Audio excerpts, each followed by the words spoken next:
Welcome back, everyone, to today's explainer on the signal secret to scaling your Meta ads.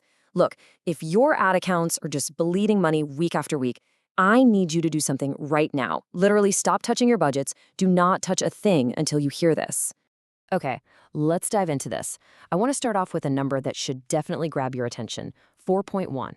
By the time we wrap up this explainer, I'm going to show you one incredibly specific back-end fix that actually took a client from a really painful 1.2 ROAS to a massive 4.1 ROAS. And they did this in under 30 days. But here's the crazy part, the absolute kicker. We made 0 ad changes, none. Same exact budget, same exact product. All we did was fundamentally change how we communicated with the platform itself. You'll want to stick with me here because this completely shifts how you run campaigns. Now, this perfectly captures the painful little hamster wheel almost every e-commerce brand gets trapped on. You know the drill, right? You launch a campaign, the first couple of days look amazing, you're high-fiving the team, then, bam, week 2 hits. Suddenly, your cost per purchase totally skyrockets. You completely panic, obviously. You start tweaking things, swapping out creatives, messing with broad targeting, desperately trying Advantage Plus campaigns, but nothing works. You're just reacting to the noise. But here's the really frustrating reality. Your competitor, the one selling the exact same product to the exact same market, they are incredibly profitable right now. And it's not because they have better ads, it's because they completely tuned out that guru noise and fixed their invisible foundation. So what is this invisible foundation? Well, we really need to look at the massive paradigm shift of the 2025 landscape. You see, Meta's algorithm, it actually doesn't optimize for purchases anymore, not like it used to anyway. It now optimizes for predicted purchases, and it's making those predictions based on literally one thing, and that's your pixel's signal quality. Simply put, this is the clarity, the completeness, and the overall accuracy of the customer data your pixel is feeding back to Meta's backend. Think about it. If your pixel is sending over weak, mixed, or just super delayed signals, Meta literally has no clue who to show your ad to. And honestly, that right there, that's the core issue causing those week 2 performance crashes. Now, what's really interesting about this slide is that it actually exposes the biggest lie sitting inside your ad account right now. And it's wild. Most store owners have 0 clue their pixel is fundamentally broken, simply because Facebook doesn't tell you up front. If you just look at your ads manager, everything looks fine. It's all green check marks, the status says active, life is good, right? Wrong. Those are entirely misleading vanity metrics. The actual reality is buried way deep inside your events manager. That's where the real truth lives, your data quality score. And for most of the struggling accounts out there, that score is just sitting quietly at a 4 out of 10, which basically means your entire foundation is completely crumbling. You might be wondering, okay, so what if it's a 4 out of 10? Why does that even matter? Well, it matters because Meta absolutely needs at least a 7 out of 10 data quality score just to optimize properly. Just let that sink in for a second. You could literally have the most stunning, high-converting creative in the entire world, an unbeatable, totally irresistible offer, the best product on the market.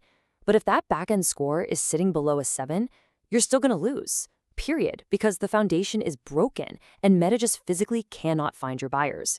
So how do we actually diagnose this? Okay, take a deep breath, open up your Meta Events Manager, and locate your pixel.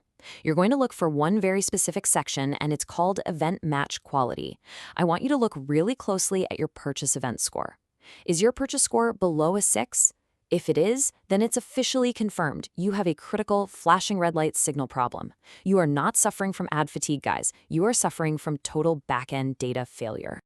Now, if you are stuck below that 6, it almost always comes down to 3 main technical glitches. Let's break them down.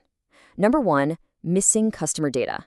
Basically, you're just not sending enough core information like names, emails, phone numbers, or addresses along with each event. Remember, the more juicy data you pass back, the better Meta can match those customers to actual real human profiles. Number 2 is pixel misfires. This means your purchase event is triggering on the wrong page. Maybe it's firing twice, and this happens all the time, it's just silently failing on mobile devices. It's way more common than you'd think. And finally, number 3, third-party checkouts. Sometimes these external platforms actively block Meta's pixel from reading that final, crucial confirmation page. If you go in and fix these 3 exact issues, your signal quality shoots right up. Meta finally finds your actual buyers, and your ROS suddenly stabilizes. All right, so most people will go in, fix their pixel, bump that score up to an 8, and just call it a day. Good job, right? Well, not exactly. If you really want to dominate, we have to dig a bit deeper. Fixing the pixel, that just gets you back to the starting line. It gets you to zero. Which brings us to a really massive question. Once your signal is completely clean, what actually makes a campaign scale in 2025?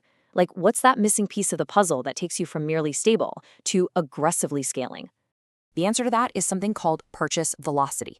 See, while signal quality is what gives Meta the right data, purchase velocity is the actual raw fuel.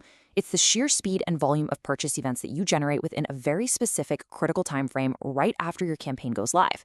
This is the hidden second layer to the whole secret. Think of it like this. If having great signal quality is like having a perfectly tuned sports car engine, purchase velocity is literally slamming your foot on the gas pedal the exact millisecond the light turns green. Let's move to the next part and see how this builds, because this is where it gets intense. Meta operates in a completely ruthless 72-hour window. Here's how it plays out. Day 1, you launch your campaign. Awesome. Day 2, the algorithm is out there aggressively sweeping up initial signals from how users are interacting. But by day 3, it makes a final, basically irreversible decision. It decides, is this ad worth pushing to a massive audience, or do we just kill its reach right now? If you do not get enough purchase events in this rapid 3-day window, the algorithm just pulls the plug. It slaps a low-performing label on your ad permanently. And honestly, no amount of throwing budget at it after day 3 is ever going to bring it back to life. So how do we absolutely guarantee that we hit that crucial velocity? Well, we cheat a little. We stack the deck totally in our favor using this exact 4-step process. Step 1, you launch your brand new Meta campaign. Standard stuff. But here's the massive secret for step 2. At the exact same time, you run a parallel retargeting push. I'm talking about sending out a massive email blast, an SMS campaign, or even running a really tight warm audience ad. And why do we do this? To artificially spoon-feed the algorithm the immediate, rapid-fire purchase signals it so desperately needs. Listen carefully here, because this is key. This isn't just about squeezing a few extra bucks out of your email list. This is about force-feeding the machine. Because when you do this, step 4 triggers. The algorithm sees that massive spike, registers your new ad as an absolute, undeniable winner, and forcefully scales it to the moon. That is exactly how my client stopped constantly restarting dead campaigns and hit that 4.1 ROAS. They literally manufactured momentum out of thin air. So the crucial point is really this. You have to deeply understand how the platform actually works, not just how it's supposed to work on paper. I've been in the trenches managing ad accounts across fashion, beauty, supplements, home goods, you name it. And the brands that actually scale consistently, they are almost never the ones with the flashiest, most expensive creatives or the craziest budgets. They're the ones who have completely mastered these true back-end mechanics. Most agencies out there won't ever tell you this stuff because, frankly, it makes their job way more complex. And the gurus, they ignore it completely because explaining a data quality score doesn't really make for a sexy video thumbnail, right? But mastering this is the real game. Now, if you're sitting there running ads right now and suddenly realizing, oh wow, my foundation might be completely broken, don't panic. You don't have to guess your way through fixing it. I actually do free store audits for a limited handful of brands every single month. So just check the link in the description to book a call with me. We'll literally sit down, look at your account together, audit our pixel, dig into your event quality, and thoroughly review your campaign structure. I will tell you exactly where your money is leaking out and what you need to fix first. Also, if this explainer helped you grasp even one new valuable mechanic about how Meta truly operates today, definitely make sure to hit subscribe. My whole goal here is to keep bringing you these no-nonsense, highly actionable e-commerce strategies that actually move the needle for your business. All right, I want to leave you all with one final provocative thought today. Are you finally ready to stop blindly touching your budget and start actually fixing your foundation? It is time to ditch all those flashy front-end dashboard distractions. It's time to break out of that awful week 2 panic cycle. And it's time to finally master the back-end data that literally dictates your success on this platform. Stop just reacting to the noise and start strategically stacking the deck in your favor. Thanks so much for joining me on this explainer, guys. I'll catch you in the next one.